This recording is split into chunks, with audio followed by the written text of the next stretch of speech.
بسم اللہ الرحمن الرحیم۔ السلام علیکم دوستو، معلوماتی وکی میں آپ کو خوش آمدید۔ دوستو چینل کو سبسکرائب کریں اور بیل آئیکن پر ضرور کلک کریں تاکہ آپ کو ہر نئی آنے والی ویڈیوز فوراً ملتی رہیں۔ دوستو ایک بڑی خبر آئی ہے کہ جیو پر کامران خان اور حامد میر دونوں کی واپسی ہوئی ہے۔ آپ کو کوئی بھی اصل خبر نہیں بتائے گا، خاص کر میڈیا بھی، کیونکہ میڈیا تو خود ملوث ہے اس چیز میں، تو میڈیا آپ کو کیسے بتا سکتا ہے۔ جیو والے بڑے مثالے لگا لگا کر بتا رہے ہیں کہ واپسی ہو گئی ہے اور اب یہ لوگ جیو کا حصہ ہیں، لیکن اصل کہانی پر تو کوئی فوکس کر ہی نہیں رہا، اور نہ ہی کوئی میڈیا چینل بتا رہا ہے کہ یہ دونوں اچانک سے واپس کیوں آئے۔ معلوماتی وکی آپ کو پوری تفصیل بتائے گا کہ یہ سب کیسے ہوا۔ دوستو اس وقت جیو کی حالت یہ ہو چکی ہے کہ وہ 8ویں نمبر سے 9ویں نمبر پر آ چکا ہے۔ ایک وقت تھا کہ جب جیو پر سب سے زیادہ کمائی کامران خان کا شو کیا کرتا تھا، کیونکہ کامران خان کی ریسرچ ٹیم اچھی تھی اور حامد میر کا نمبر دوسرے نمبر پر آتا تھا۔ مگر وقت کے ساتھ یہ معاملہ کچھ اور ہی ہوتا چلا گیا، کیونکہ جب انہوں نے فوج اور ISI کے خلاف محاذ کھولا تو پاکستانی قوم فوج اور ISI سب سے بے انتہا محبت کرتی ہے، تو جب ان کے دشمن کھل کر سامنے آ گئے تو انہوں نے ان کو دیکھنا شروع کر دیا۔ ان لوگوں نے اپنے آپ کو کچھ سدھارنا چاہا، لیکن خصلت تو کبھی بھی نہیں بدل سکتی۔ جب سب بول میں جانا شروع ہو گئے تو سب میڈیا ہاؤسز کے مالکان کی میٹنگ ہوئی۔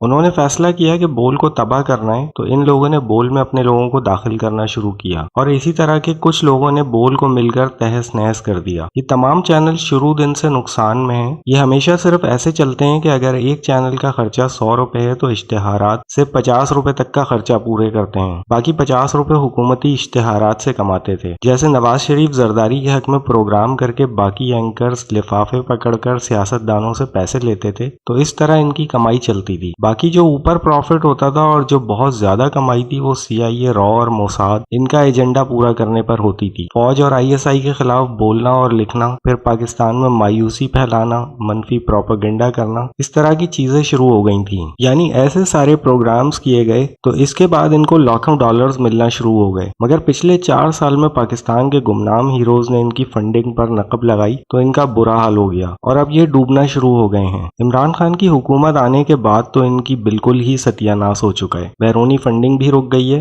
اور حکومتی لفافے بھی نہیں مل رہے۔ اب جیو کی حالت یہ ہو چکی ہے کہ ان کا ستیہ ناس ہو چکا ہے۔ جیو نے اپنے کئی ملازمین فارغ کرنا شروع کر دیے اور ملازمین کی 35% تک تنخواہیں کم کر دیں۔ کامران خان اور حامد میر کے جانے کے بعد حالت یہ ہو گئی تھی کہ جو 100 روپے کا خرچہ تھا وہ ادھر کا ادھر ہی تھا، لیکن کمائی بس 10 روپے تک ہو کر رہ گئی تھی۔ اب یہ کیسے اپنا خرچہ پورا کریں، کب تک اپنی سیونگ سے لگائیں۔ پھر ملک ریاض جو اس وقت ڈوب رہا ہے، اس پر کیس بھی چل رہا ہے، تو میڈیا نے اس کا ساتھ چھوڑنا شروع کر دیا، جو کہ چھوڑنا ہی چھوڑنا تھا، لیکن اس سے پہلے اینکرز ان کا ساتھ چھوڑنا شروع ہو گئے ہیں۔ اب میڈیا ملک ریاض کے بارے میں کوئی خبر، کوئی کیمپین شائع نہیں کر رہا۔ ملک ریاض کو ڈوبتا چھوڑ کر کامران خان بھی فرار ہو گئے۔ میر شکیل الرحمان ایک بہت بڑا بلیک میلر ہے، اس کے پاس جو تمام اینکرز کام کرتے ہیں ان کی ایسی ایسی ویڈیوز اور ثبوت موجود ہیں کہ کوئی سوچ بھی نہیں سکتا۔ جب وہ ڈوبنے پر آیا تو اس نے ان دونوں کو بلیک میل کر کے دھمکی دے کر بلایا کہ اب اگر نہیں آؤ گے تو وہ کچھ لیک ہوگا جو عامر لیاقت کے ساتھ ہوا تھا۔ عامر لیاقت کا آپ کو یاد ہی ہوگا کہ وہ ویڈیو لیک ہوئی تھی جس میں وہ علماء کے ساتھ بیٹھ کر گالیاں دے رہا تھا، پھر غالب فلم کا ذکر، اور سب سے زیادہ خاص بات جو کہی تھی وہ یہ تھی بڑی ہی نازک صورتحال ہے، شاید آپ لوگوں کو یاد بھی ہو، وہ تو بس ایک ٹریلر تھا۔ ان لوگوں کے پاس تو عامر لیاقت کے بارے میں اس سے بڑھ کر اور بہت کچھ ہے، جیو کے پاس بہت کچھ موجود ہے۔ پھر جیو نے دیکھا عامر لیاقت واپس آ گئے جیو پر، اور پھر کئی سال کام کیا۔ پھر جیو نے کیسے عامر لیاقت کو استعمال کیا عمران خان کے خلاف، مگر عامر لیاقت بھی دوستوں بہت بڑی چیز ہے، مگر اس نے بھی میر شکیل الرحمان کے خلاف محاذ کھولا، مگر یہ لڑائی مکمکہ میں بعد میں تبدیل ہو گئی۔ یہی حال حامد میر اور کامران خان کا ہے۔ دنیا جانتی ہے کہ کامران خان کے دبئی میں ولاز ہیں اور وہ سب حرام کی کمائی کے ہیں۔ حامد میر کی جو تحریک طالبان کے ساتھ ٹیپ لیک ہوئی جس میں وہ کہہ رہے ہیں کہ کب دھماکے کرو گے پاکستان کی فوج پر، یعنی ایسے ہزاروں ثبوت جیو کے پاس موجود ہیں۔ میر شکیل الرحمان ایک بلیک میلر کے پاس دوستوں اس وقت میڈیا کا احتساب شروع ہونے جا رہا ہے، خاص کر غداری کیس میں نجم سیٹھی، میر شکیل الرحمان، ابصار عالم اور بڑے بڑے لوگوں پر فوج کے خلاف بولنے پر کام شروع ہو چکا ہے۔ تو اب جیو پر مزید شکنجہ ٹائٹ ہوگا۔ حامد میر اور کامران خان کافی ریونیو جنریٹ کر کے دیتے رہے ہیں جیو کو۔ اب جیو کے پاس اس ٹائم حالات خراب ہو چکے ہیں کہ اب اگر کامران خان اور حامد میر واپس آتے ہیں تو کچھ ریونیو میں ان کے فرق پڑے گا۔ انشاءاللہ آپ جلد دیکھیں گے جیو سمیت بڑے بڑے چینل بند ہوں گے۔ کامران خان عجب کرپشن کی غضب کہانی جو زرداری کی حکومت کے خلاف چلاتا تھا وہ دوستوں پلانٹڈ تھی،